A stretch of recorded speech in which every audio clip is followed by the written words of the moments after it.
Hey there, welcome back to another episode of Broke Up, Not Broken. If you're going through a divorce, don't worry, you're not alone. This is your one stop shop for mastering your life and your finances throughout the entire divorce process. Today, we're thrilled to have Ed Parcaut with us. Ed is a seasoned mortgage broker and the founder of Lending for Living. He brings nearly 3 decades of experience in mortgage lending and a deep understanding of the real estate markets. Ed's work extends into various media, including hosting the Real Estate Jerky talk radio show and the Inner Edison podcast, where he offers insights into achieving homeownership and financial literacy. He also served as a hospital corpsman in the U.S. Navy, which enriches his approach to client service. Thanks for your service, Ed. I appreciate that. Thank you. So listen, if you're feeling overwhelmed by your divorce or your current station of life, please don't be. Ed is here to help us break it down so you can feel confident and prepared by creating a clearer picture of not only your financial situation, but how you can tackle the personal challenges you might be facing along the way. So grab a cup of coffee or your beverage of choice, buckle up, and let's once again get you personally and financially empowered. Ed, it's amazing to have you here with me, man. Thanks. Appreciate it. Thanks for having me. Yes. So we were talking on the lead up here to this conversation that we have a lot of the similar experiences with divorce and finances and everything else. So you went from a hospital corpsman, and we kind of lived in the same general vicinity here in San Diego, California. And then you made it up to Modesto, where you reside now. Like, how did you get in? How'd you go from Navy medical corpsman to doing the work that you're doing? So I started up in Turlock, which is right down the road from me as a kid. And I wanted to get out. I wanted to join the Navy and see the world. And I got to see San Diego. So, because I was stationed pretty much my whole time at Camp Pendleton at the hospital, and this was the old hospital, not the new hospital. So I didn't have the luxury of the new place. And after I got out, I got my bachelor's and master's. I got my bachelor's while I was in, and I was finishing up my master's. So when I got out, I still had about 6 more months of my master's. And so I realized medical field wasn't for me. I wanted to be in business. I didn't know what that really was at the time. A couple things happened where I was in different things where did stuff through the military exchange systems because that's what I knew. And then this whole process was coming to an end, and my neighbor owned a mortgage company. And I said, hey, and this is in Oceanside, right? Because you're right outside the base there. And so I started in the mortgage industry going, wow, this is really great. I can actually help people change their trajectory of their life and their family and everything else. Because once you own a home, everybody else in the house now thinks they can own a home. And that's what I focus on. I want to help people understand that home ownership is where you want to get to in life, period. And I don't care if it's now or in 10 years from now, you need to own a home. Yeah, absolutely, man. Like the happiest people and the wealthiest people that I've worked with in my 20-year career as a financial advisor are people that own homes, and in some cases own multiple homes, so they rent them out and they get that income that's coming in, and so on. So it's just very tough to do, especially when you're in it's really tough to think about when you're in the throes of a divorce or preparing for one, and really trying to get yourself through that process. But I would concur. I think home ownership is where it's at for sure if you're going to build any long-term wealth. And stability, right? I mean, for the longest time, up until 2020 through 2022, in the middle of it, whenever you went to buy a house, it was always more expensive than renting. Always, right? 600, maybe $800 difference. I don't know where it is. I mean, it's very expensive all over. So it depends on where you're living. In the Midwest, it's different. But then during that pandemic that we had, it was, wow, it's cheaper to rent. It's cheaper to own than rent. And then it was, oh, it's the same as renting. So nobody thought about the thought behind of owning till again now where it's more expensive than renting. So most people think I should just rent. The problem is in a 5-year period, in about 5 years, that whole diagram, or I can't even talk today. I don't know what day it's after the holiday. I'm trying to come back. You got me on a Monday. But when you look at, okay, when rents are here today at a certain level and owning a home is at this level, in a 5-year period, that's going to cross. And then it's going to be cheaper to own than it is to rent. And the one thing about owning is you own it. You can do whatever you want with it. When you rent, you have someone else's control over what you can do. They might say, hey, we're going to sell the house. You have 30 days to get out. And then you've been in this low rent payment for so long.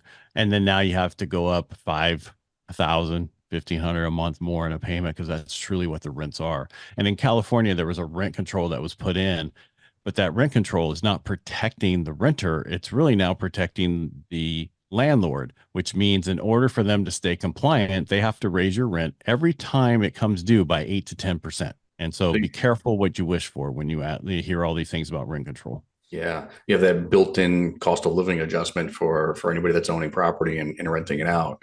So I'm going to ask you, because people ask me all the time. I have conversations every single day with our current clients, prospective clients about their financial planning needs and so on.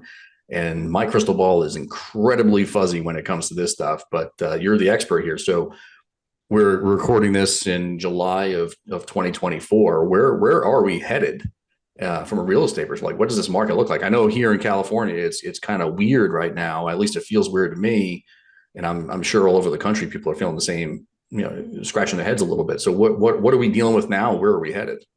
Well, I get asked all the time, when is the best time to buy real estate? And our statement now is 10 years ago or today. And the reason we state that is because you can't buy it 10 years ago and you can't, so you have to buy it today. Where are we going? Well, rates are where we're at. Average rates that we've ever had over time is typically 6%. If you go back in 2008 through 2012, that's what it basically was. If you go back further than that, it could be even higher than that. So rates will eventually come down. Are we going to see the pandemic level rates? No. We'd have to go back to where they closed down the whole United States again and have that type of a recession, because we were in a recession. We just didn't realize it because they told everybody, go home. You can't work.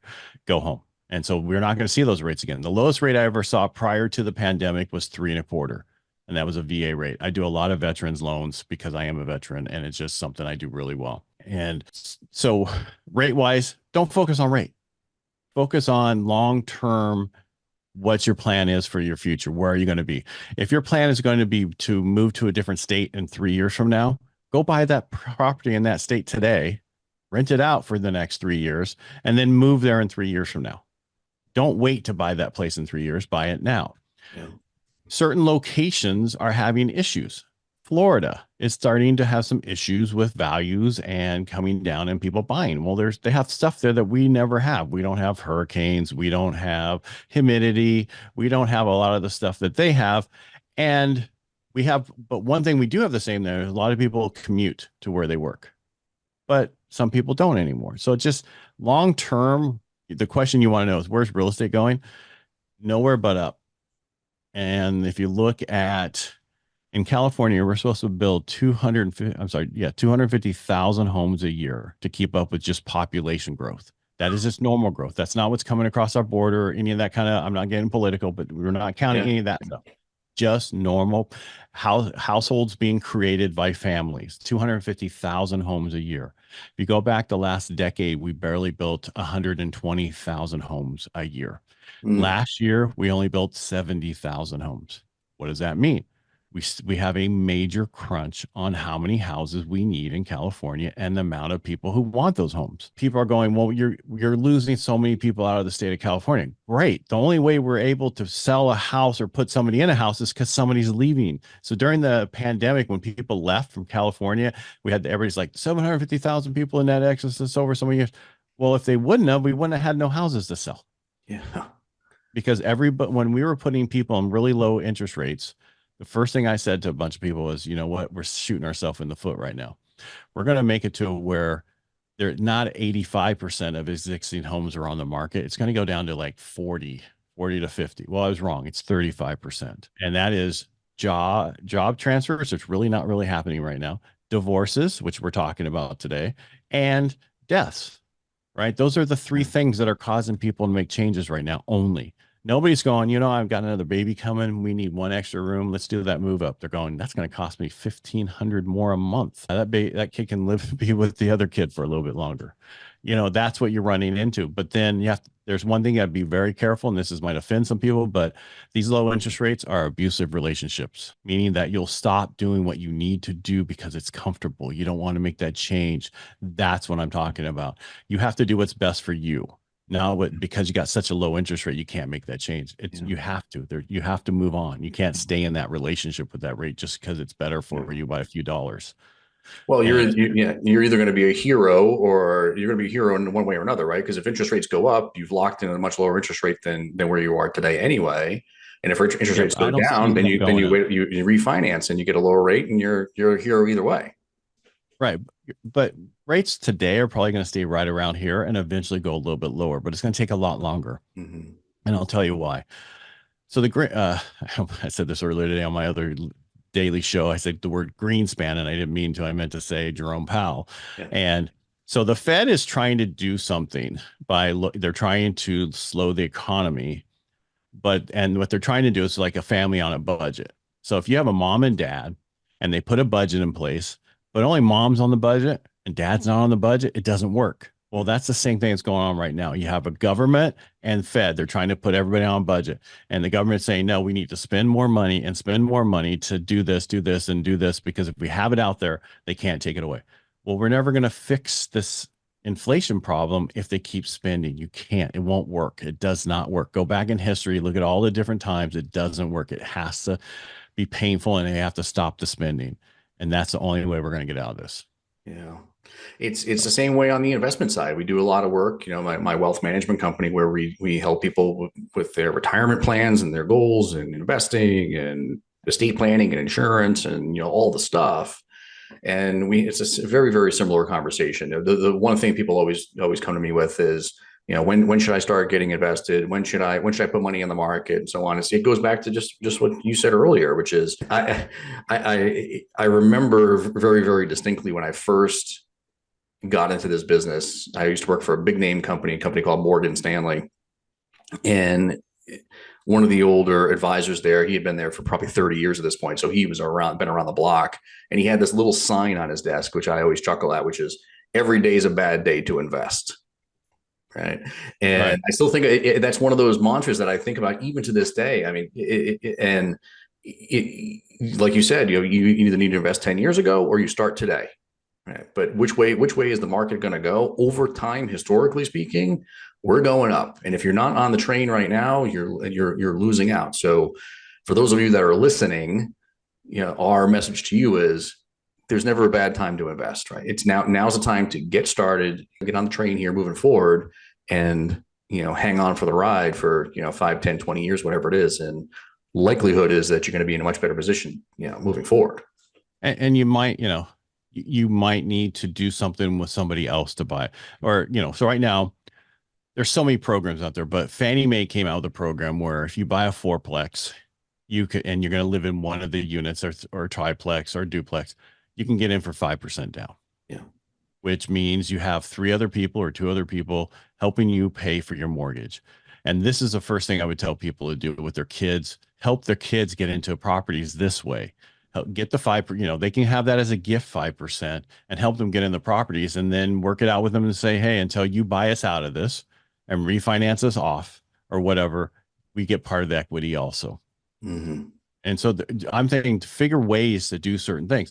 If you got to move out of California because that's where everything is, then move out of California and buy a house somewhere else. Yeah. I mean, Detroit has it where you can get in there for 175,000 to 200,000. I know you got to live in Detroit, but there's opportunities elsewhere for people.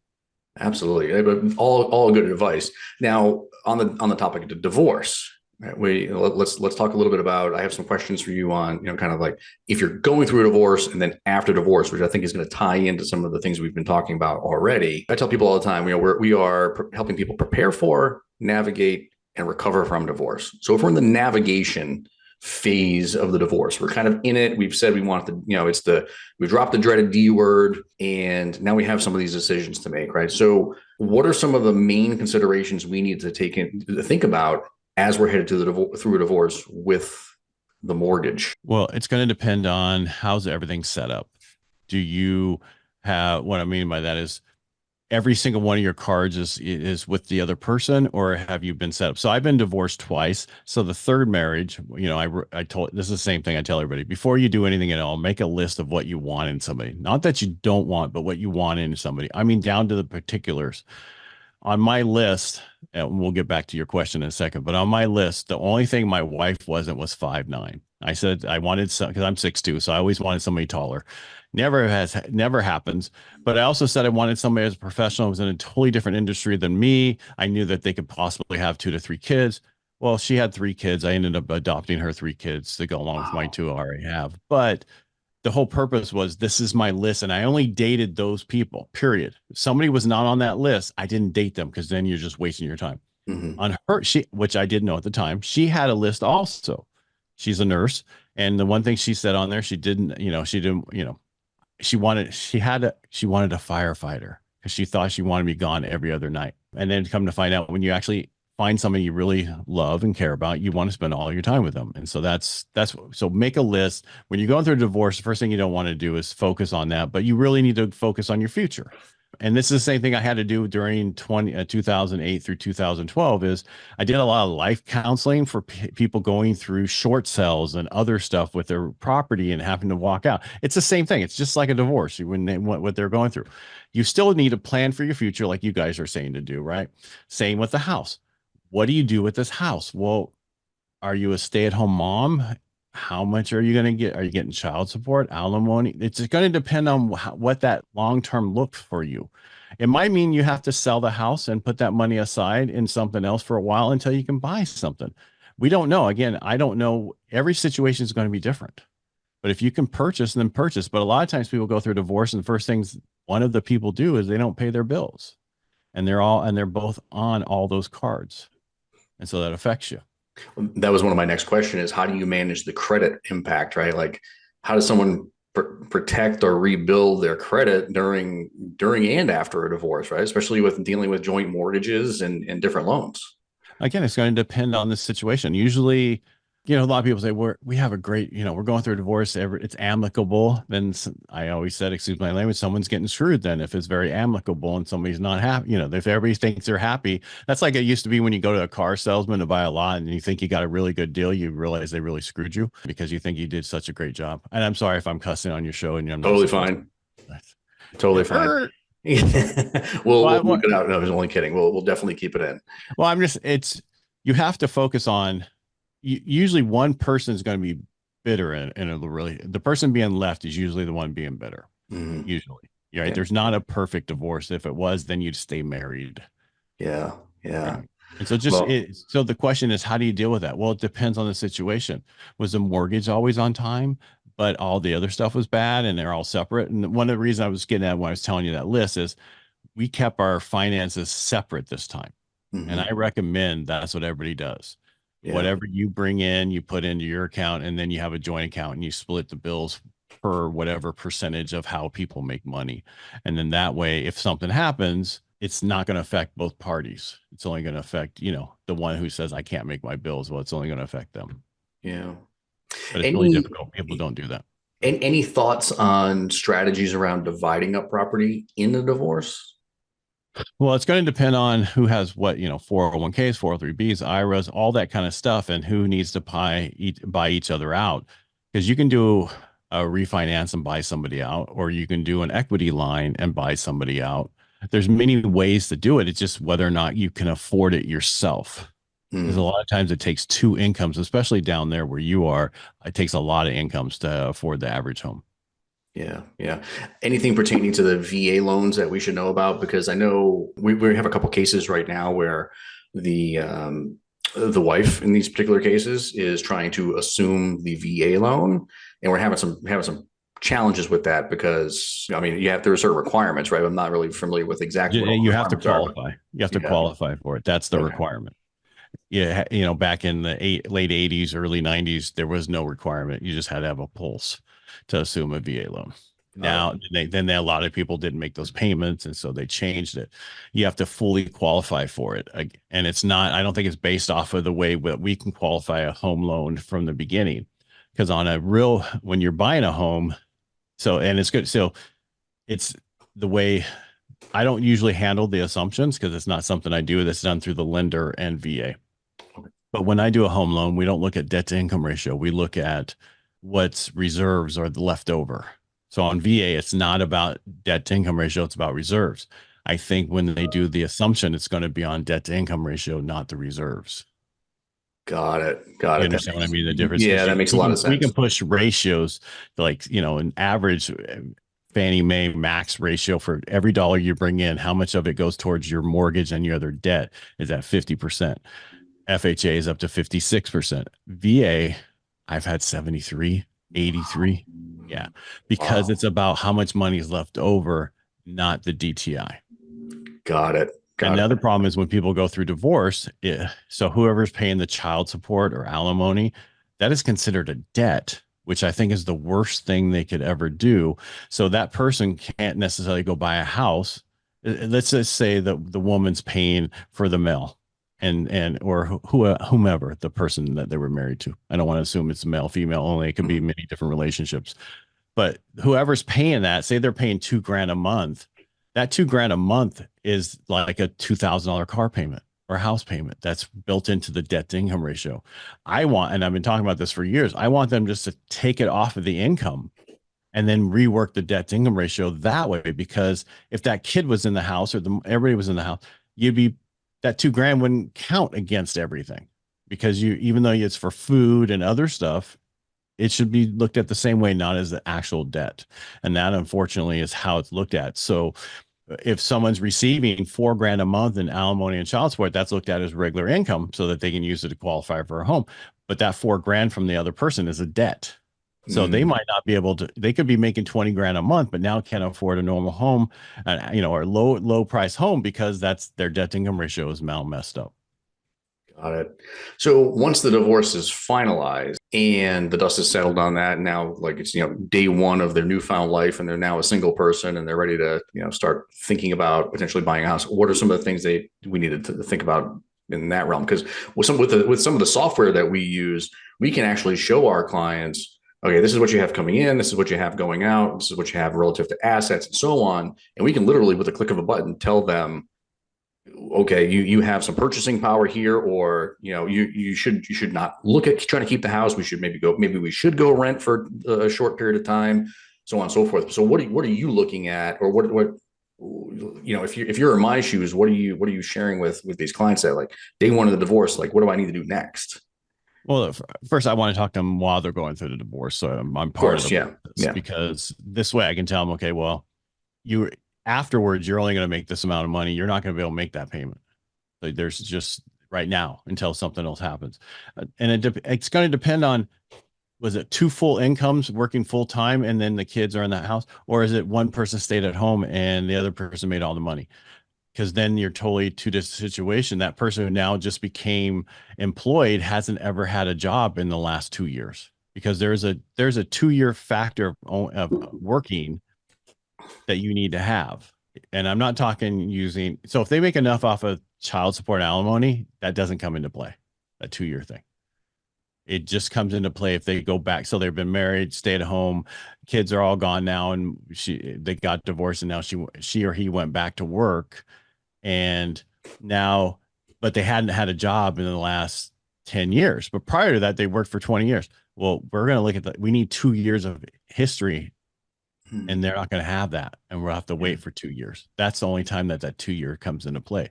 Now, if they're going through a divorce, and this whole time they're working on their nursing degree, and they get their nursing degree, as soon as they're divorced, they can go buy a house right away, because that nursing degree is considered a job.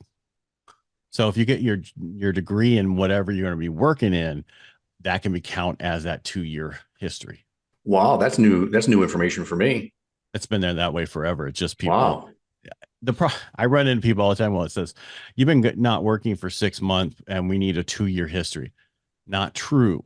We need a 2 year history, but I can use the 2 years prior to that, just get to work for the next 3 months, and then we can move forward. Or if it's only been 3 months, that kind of stuff. So the 2 year history is not 2 years in that type of industry. If you were answering phones for the last year and a half, and now you're an administration person making way more money, that's still 2 years of history. It's not in the same job. The only time that there's a caveat to that is if you were working for a car dealership in the service department and now you're selling cars and you're fully on commission, then I need 2 years of that commission to be able to do that. Okay. Okay. Right. That's good. That makes total sense. What So, about, so I want to go back. So that could be nursing, that degree, that could be hygienist. The degree you're getting, that's going to, and that time that it takes to get that degree can be used for that history. excellent information. Excellent information. One of the cases that we're working on right now, husband and wife are considering maintaining joint ownership of the property after the divorce is finalized. And this comes up a lot because for good majority of the people that we work with, it's that situation that you just mentioned earlier, where there is a stay-at-home mom, and I'm not trying to be sexist here, but this is what we see a lot. It's a stay-at-home mom. The husband's the breadwinner. They have their 2.5 kids in their house with a white picket fence. It's the prototypical situation, right? What do we need to be aware of in those particular cases, and like how can we navigate those cases so they can be successful? Well, first of all, they have to address it in the divorce, right? And the reason I bring this up, I recently just had a transaction where they did their own divorce. Mm-hmm. They didn't address the property in the divorce. They got divorced. It wasn't addressed. And then she passed away right afterwards. Oh, that went from joint tenancy to tenants in common, which I learned a lot over this, from this, because, I don't deal with title, how to take title. That is not my world. That is escrow and title company's world, not my world. So it became tenants in common. What does that mean? Now that half of that property now has to go through probate to the heirs. So that took a year. And now he has to refinance and buy her out. Where before, if they would have addressed it in the property, he could have just finished the refinance because it was already addressed as joint ownership in the thing as tenants and not tenants commons. It would have been joint tenancy. They could have left it. And then if she passed away, it would automatically went to him. Or they could have addressed it in there as, tenants in common. And then they would have known what they had to do down the road to buy each other out. And so it became, a probate issue, which you never want to go through probate. And the way around that is to address this stuff through trusts. This is an amazing commercial for estate planning, which is one thing we do with all of our clients. Estate planning and insurance is one thing we address in every particular case. And insurance, right? Because if she had passed away, let's say they had addressed it in the divorce, and they had everything dialed in, but there was a situation where he was going to have to buy out that other half or whatever. You have insurance that's involved where she passes away. There's enough cash there to do that buyout, and then everybody moves on with their lives. So that's why you always want to make sure you have some level of insurance in place to protect yourself for things like support and buyouts of certain property or businesses and things of that nature too, right? It's like a key. They used to call it a key man policy, which they don't really call it that anymore. Key person, I guess. And basically, if you have a business and one of the owners passes away, it buys out the other owner's wife or whoever they're married to, so that there's not a destroying of the business, because that could be a problem for people. But go back to the trust thing. Most people think a will is all you need. All a will does is tell the probate court your wishes. It's the trust that keeps you out of probate. Absolutely. And then you save about $41,000 at least. And in 1 to 3 years of your time, we had one case that took about 3 years to get through probate because beneficiaries were not designated correctly and so on. And you want to try to avoid that certainly at all costs. And make sure you put in there, if anybody challenges the trust, they are now bought. They no longer have access to any of the money in the trust. The disinheritance clause. Yeah, whatever that's word. I don't know the word of it, but just if somebody's going to complain about it and have a problem with it. And that's a perfect point. Yeah. I mean, and we say that, I tell this to everybody that we work with. If you think there is one person that's out there that's going to challenge you and challenge this trust, or come out of the woodwork and demand money or whatever, and just make your life miserable, you need to name them in that document. You don't have to tell them that you've named them, but you need to put the courts on notice that, hey, listen, this person is a little bit of a troublemaker, and we want to make sure that, I've succinctly and directly listed this person as someone who should not get their hands on my stuff. And usually that's a lot more helpful than not naming them. That's for sure. Right. And it just helps with when people pass away, emotion goes crazy. And I watched it with my grandparents. My grandma passed away, and then my grandfather passed away. And then the kids just, my mom, my uncle, and my aunt, just how two of them took advantage of the other ones. And that would be my mom, my uncle took advantage of everything. And I just was like, that is not how I want to see things in life. That's just be careful. You want to have everything in writing ahead of time, so there's nothing to think about, because what happens is they want to keep you alive. Well, I don't want to be kept alive. I want to go when I go at a certain point. Emotion gets in the way, and that's what you have to go off of, what the wishes of the person are, if it's addressed in the trusts and everything else, because you can put everything in there. So absolutely amazing advice there in that. So if you're listening, go back and rewind the last 3 minutes and listen to it over again, because incredible information. This is the carte blanche section of our show. So any wherever you want to take this kind of part of the conversation, anything that we didn't touch upon, any questions I should have asked, anything you want to share with the audience that is on your mind. Well, I have a book out and I'm not looking for people to, I'm offering it here. Just send me an email to ed@edparcaut.com. Say you want to copy my book. I'll sign it. I'll send it to you. Just reference this podcast. What I want people to understand is the process. The process changed a while back. It's very easy to buy a home. People like me, not me exactly, but people like me try to make it harder than it really needs to be. It is so easy. We can do a transaction in 9 days. I can do a VA loan in 11 days, which is unheard of for people. And what it is I've gotten everybody out of my way. And that's what's so important. And it doesn't take that long. If you do everything up front, do it right, it only takes a few days. Time kills all deals. And that's like we've had where you buying a property and someone passes away. Now that property's got to go through probate because people didn't address it ahead of time. If it was a trust, it only take a little bit longer, just a little bit longer to purchase that house. And that's why it's very important to understand the process. So feel free to reach out to me and I'll send you my book. Awesome. Any other ways to contact you? That you just go to the website if you want to? They want to. My website's the easiest. I have that unique last name, so when you asked about when I was in the Navy, so I was in the Navy. I was down there in San Diego because I was in Camp Pendleton, and I started acting and modeling back in the day. And so I went from Parcaut, which was how my grandparents. Well, actually, my grandparents never corrected anybody, so it was said any way possible. And I went to Parcaut, and I got a lot of from that, but it's the French pronunciation of it. Sure. And so being a unique last name, I'm Ed Parcaut everywhere. There's only probably about another 8 Parcauts in the country, and none of them are named Ed. So it's very easy to find me. Very nice. Very nice. Well, I'm half French. All social media. Yeah, all social media and everything. Awesome. Well, we'll make sure we put your links up, your email address that you just gave everybody to be able to contact you all in the show notes. So if you're listening, to this and you're driving, you're not in a place where you can jot down Ed's contact information. Don't worry. We'll make sure you get access to it through the show notes. So I appreciate your time, Ed. This has been an amazing conversation. So good. Such good information along the way. And this is definitely a topic that comes up in a lot of our conversations, pretty much every case we're dealing with a mortgage, or at least somebody who wants to try to figure out how to buy a house after the dust has settled. So I'm super appreciative of your time. Right. And back to that, the VA, assuming VA loans. Mm-hmm. If it's not another veteran assuming a VA loan, that veteran loses that eligibility until that loan is paid off.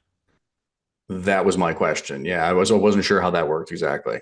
Well, but that doesn't mean that the veteran currently couldn't go buy another house with the residual of his VA eligibility had left. But again, it's going to depend on where is that located, how much is left on that current mortgage, and all those. And we have to run those numbers to see how much is left on that eligibility, because through the Blue Water Act that came out a couple of years ago, we can now do a VA loan up to 2.5 million.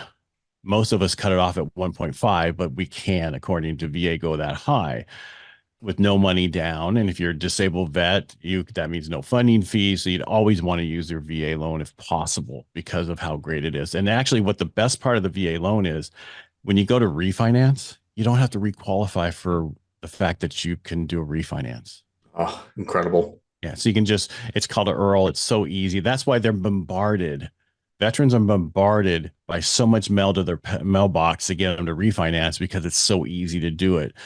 Don't go with the people sending you all that stuff in that mailbox. Go to the person who helped you get into that house, who took took care of you, because be careful. People through the mails, not everybody is going to be your friend.